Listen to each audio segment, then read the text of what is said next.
Bonjour, je vous retrouve pour un aperçu, un débellage de la M4 de GGMM. Donc elle arrive dans cette grosse boîte. Donc on voit tout de suite qu'elle est Wi-Fi, AirPlay et Bluetooth. C'est sa principale caractéristique, d'être compatible avec différents modes de connexion. Donc hop, on a un gros transfo avec un câble de 2,50 m en tout, en deux parties, et un câble audio jack de 3,5 mm. C'est assez classique. Elle arrive bien protégée dans cette housse. Donc là, voilà, ça c'est pour la partie emballage. Un gros carton et on la voit, elle est derrière. Elle est vraiment très belle. Hop, je la coupe. On reste appuyé un petit moment dessus. Alors, c'est du simili-cuir avec du haut-parleur en façade avec vis apparente. Ça fait un effet très très beau. On a également une poignée pour la transporter, puisque celle-ci est nomade. Elle a une batterie intégrée. Donc, on peut à la fois en profiter dans un salon et à l'extérieur. Et on a, comme en entrée, finalement, on n'a pas énormément de choses. On a un reset si jamais on a des soucis lors de la connexion pour la mettre en Wi-Fi, notamment en multi-room si on en a une deuxième. On a l'entrée 3 ampères pour pouvoir recharger la batterie plus rapidement. Et du coup, une entrée auxiliaire. Donc voilà. Et là, évidemment, on sent le souffle des haut-parleurs quand elle est en marche. Donc voilà, très bonne finition. On peut régler la poignée. On a deux positions. Hop, les trous sont faits à l'avance, donc il suffit juste de l'insérer comme on veut. Pour l'allumer, c'est très simple. On reste appuyé dessus un petit moment jusqu'à ce que ça s'allume. Hop, voilà, ça le fait. Donc par défaut, c'est bleu, rouge, bleu, violet, et ça correspond au mode Wi-Fi. Donc il met un petit moment à s'allumer. Donc on le voit, voilà, ça y passe en bleu. Donc là c'est opérationnel. Donc je vais me connecter en Wi-Fi. Donc mon Wi-Fi est allumé. Donc pour cela il faut notamment prendre l'application maison, qui n'est pas des plus fonctionnelles. Hop, donc je l'allume. Voilà. On choisit de caster, donc on choisit son GGM4. On confirme et on lance l'application. Et ben, parfait exemple, c'est ce que je marque. Tiens, pourtant elle lance la musique quand même. C'est lancé, mais on a un bug de l'application. Ah, ça c'est très fort parce que du coup ça se lance tout en ayant un bug. Donc voilà, bon bah voilà, c'est très clair. Donc c'est ce que je marque, que l'application n'est pas du tout stable, et c'est notamment le gros défaut de cette enceinte, cette application qui est assez pourrie, on va dire clairement les choses. Voilà, du coup elle est lancée mais tout en étant plantée. Donc je crois qu'on va être bon pour rallumer et éteindre l'enceinte. Ouais, c'est vraiment son défaut, je le dis clairement. Là ça se lance sur le smartphone. Donc on va caster, on va remettre. Peut-être qu'on va réussir à la court-circuiter. Ouais, c'est bon. Donc là ça marche. Et voilà, donc c'est un parfait exemple, je trouve. On peut pas faire plus réaliste. Donc, outre ce défaut, alors on peut avoir accès à l'enceinte pour voir ce qu'on peut faire. Donc on peut voilà, le faire comme si c'était une enceinte pour le côté droit, le côté gauche si jamais on en a plusieurs. Donc ça, c'est ce qu'on peut faire. En coulissant sur le côté, on peut revenir à sa musique. Et par contre, on va prendre un exemple très clair. Par exemple, si je veux... hop, j'ai appuyé sans faire attention. Si je veux par exemple mettre une plage précise sur un album, par exemple on va prendre Ellie Gouland.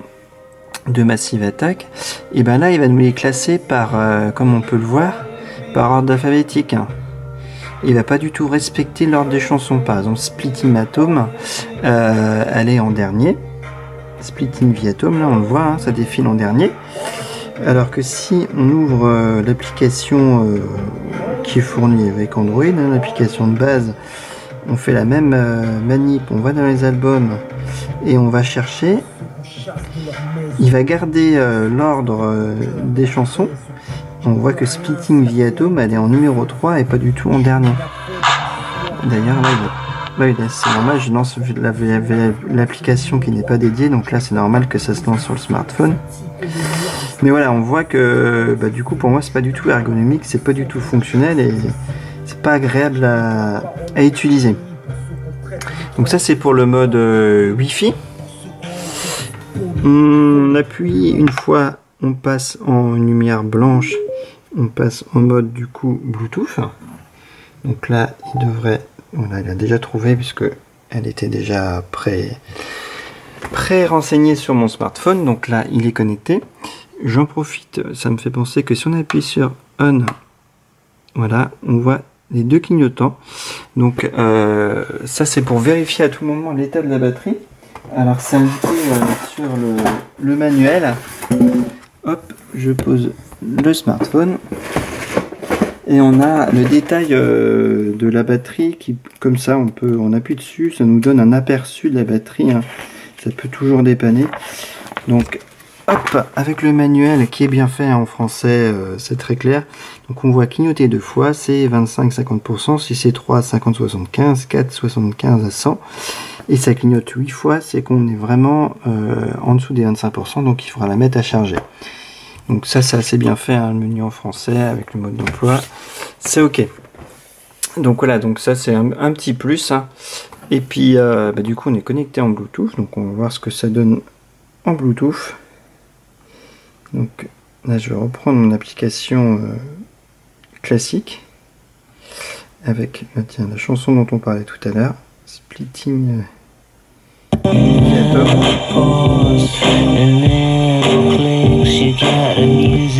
Donc là on va pousser un peu le son quand même.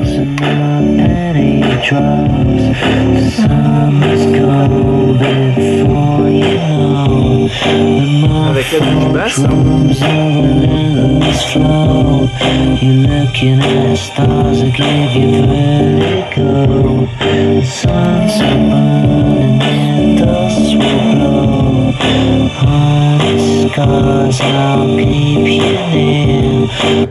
Donc très bon son, hein. On n'a pas à dire. Ça réagit bien quel que soit le genre musical. Hein. Hop, on peut tenter autre chose. Hop, on va aller voir un peu sur YouTube. Hop, par exemple, si on se base sur du classique.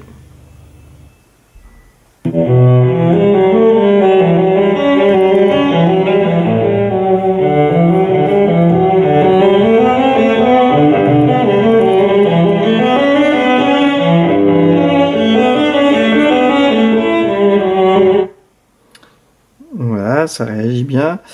On va tenter un autre style musical. Hop.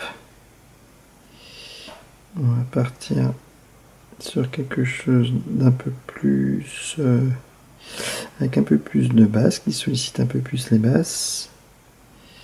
Hop. Et Mouse, cet été-là, moi je m'appelais Mickey Mouse. Ils étaient déjà vieux, ils étaient moches, ouais. Qu'est-ce qu'ils étaient mioches, ils étaient ringards, même les moches. Qu'est-ce qu'ils étaient mioches, aveugles les Mickey Mouse. Ça faisait 6 mois que moi je m'appelais Mickey Mouse.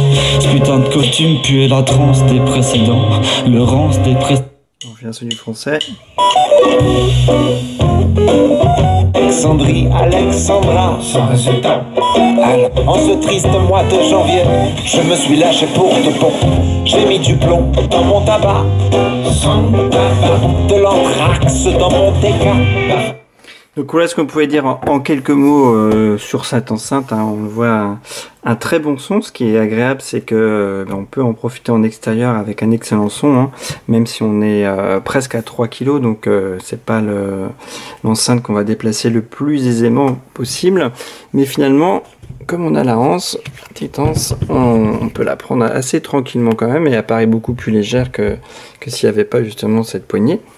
Donc ça c'est le côté pratique, et puis on pourrait évidemment l'écouter tout en restant branché avec le câble de 2,50 m. Donc elle est aussi bien en intérieur qu'en extérieur.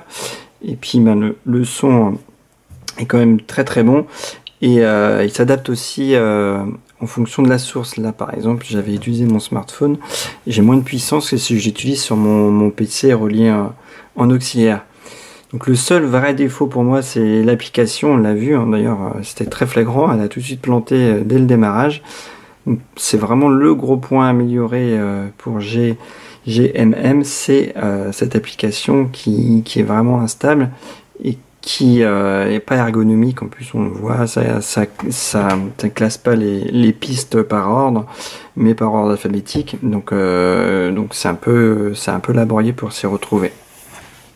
Donc j'espère que cet aperçu vous aura été utile, et je vous dis à bientôt pour un prochain déballage. Bye bye. Je vous retrouve pour le volet multi-room de ces enceintes M3 et M4. Donc on a une M3 qui est là raccordée au Wi-Fi, hein. Une M4 qui n'est pas du tout allumée. Donc j'allume. Donc là on a le mode Wi-Fi, hein, donc toujours assez long à se mettre en marche, et on va attendre qu'elle se mette en passer en bleu, et normalement elle devrait se raccorder toute seule pour faire le fameux justement multi-room. Voilà.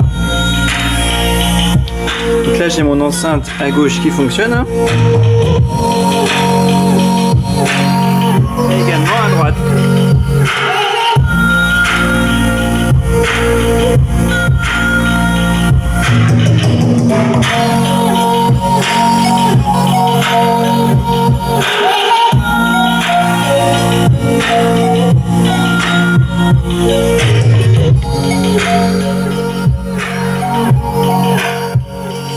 Et du coup, ce que permet de faire l'application, hop, c'est qu'on peut en choisir une. Alors, si elle veut bien l'application, voilà. Et par exemple, je peux choisir ma M3 à gauche, left, et ma M4 right. Voilà.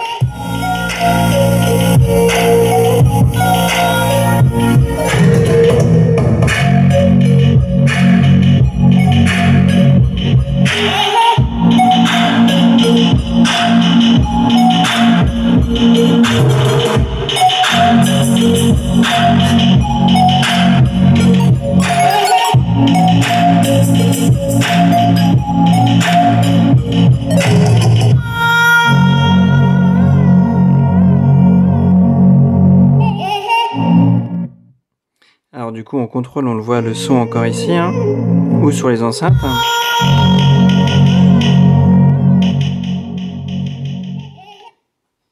Et donc ça c'est le vrai point positif en fait.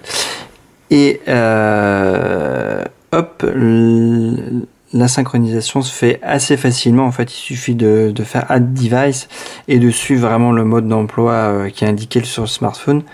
Donc ça c'est voilà, ça c'est assez simple, et donc ça passe par le mode routeur Wi-Fi. Et donc ça c'est c'est vraiment sympa d'avoir les deux enceintes, ou alors une dans une chambre et une autre dans une autre pièce, et puis ça permet de diffuser la même musique en Wi-Fi. Donc voilà ce qu'on pouvait dire sur le mode routeur de ces deux enceintes, et le mode multi-room surtout, hein, puisque du coup c'est ce qu'on regardait là, pour pouvoir profiter de deux enceintes dans une même pièce et faire un vrai effet stéréo. Merci pour votre attention. Bye bye.